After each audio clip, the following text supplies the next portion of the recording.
Welcome to the world's most secure and secretive prison, ADX Florence, also known as the Alcatraz of the Rockies. What really happens inside the walls of America's deadliest prison? Imagine spending 23 hours a day in complete isolation, in a cell designed to break even the toughest spirits. In today's video, we're diving into the chilling, untold stories of life behind bars, revealing the dark secrets that lurk within this fortress of solitude. Stay tuned. You won't believe what we're about to uncover. Hey there, ever wondered what life is really like behind the ominous fortified walls of America's deadliest prison? We're not just talking about any prison, we're diving deep into the shadows of ADX Florence in Colorado, often dubbed the Alcatraz of the Rockies. Buckle up, because this is going to be a chilling ride. Imagine a place designed to break even the toughest of spirits. ADX Florence, the United States Penitentiary Administrative Maximum Facility, is a supermax prison where the worst of the worst are sent. Think of it as the final stop for those too dangerous for regular prisons. This fortress of solitude holds infamous inmates like the Unabomber Ted Kaczynski, the Boston Marathon bomber Dzhokhar Tsarnaev, and Ramzi Youssef, the mastermind behind the 1993 World Trade Center bombing. These aren't your everyday criminals. These are individuals whose crimes have sent shockwaves around the globe. From the moment you step inside ADX Florence, life as you know it changes. Inmates spend about 23 hours a day in solitary confinement, locked away in 7 by 12-foot cells. These cells are designed to minimize human contact. Meals slide through small slots in the doors, and communication with the outside world is almost non-existent. Picture this: a cell made of concrete, equipped with a bed, a desk, and a stool, all molded into the walls. A small window allows a sliver of natural light, but it's positioned so high that inmates can't see anything outside. The silence is deafening, broken only by the occasional distant clank of metal doors. The 23 hours in solitary are followed by 1 hour of exercise, but even that is in a small, enclosed cage, with no view of the sky. You might wonder, what does this isolation do to a person? Extended solitary confinement has profound psychological effects. Inmates often experience severe anxiety, hallucinations, and depression. Some even lose their grip on reality. Imagine being confined to a small space for years, sometimes decades, with limited human interaction. It's a recipe for mental deterioration. Let's take a moment to think about what that really means. Think about your daily interactions, the casual chat with a barista, the laughter of friends, even the sound of cars passing by. Now imagine all of that stripped away, replaced by an oppressive silence. The human mind craves interaction, and in its absence it begins to unravel. But what about those who work there? The guards at ADX Florence face their own set of challenges. They're tasked with managing some of the most dangerous individuals in the country, a job that requires constant vigilance and an iron will. The emotional toll on the staff is significant.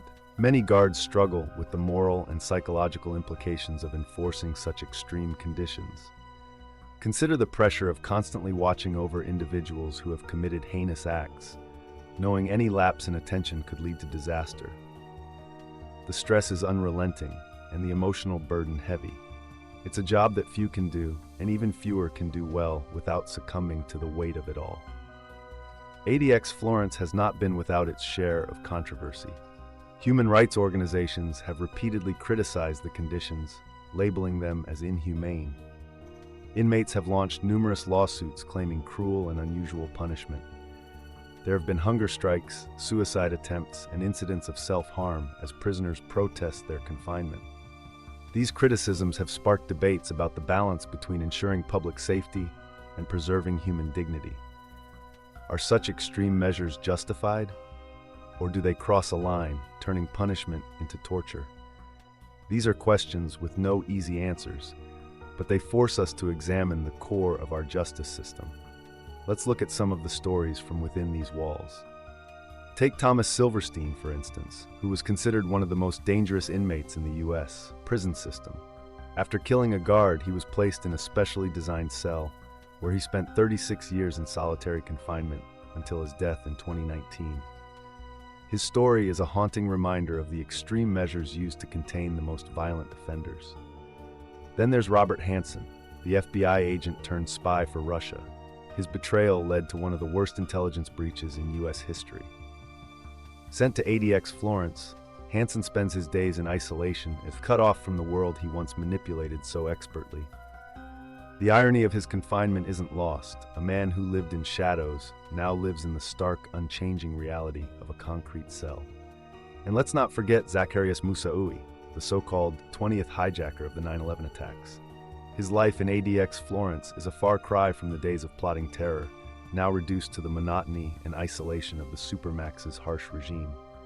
So, what does the future hold for institutions like ADX Florence? There's an ongoing debate about the efficacy and morality of Supermax prisons. Some argue that they are necessary to keep society safe from its most dangerous members. Others believe that the conditions constitute torture and advocate for prison reform. There's no denying that ADX Florence and places like it serve a purpose. They house individuals who pose an extreme risk. But at what cost? As society evolves, so too must our methods of punishment and rehabilitation. The challenge lies in finding a balance that protects the public while maintaining a standard of human decency. As we peel back the layers of this modern-day fortress, one thing becomes clear. ADX Florence is a place where the human spirit is tested to its limits. It's a stark reminder of the thin line between justice and cruelty, safety and suffering. The stories from inside these walls are a call to reflect on what justice truly means and how it should be administered. So what do you think? Is such a place necessary, or is it a step too far?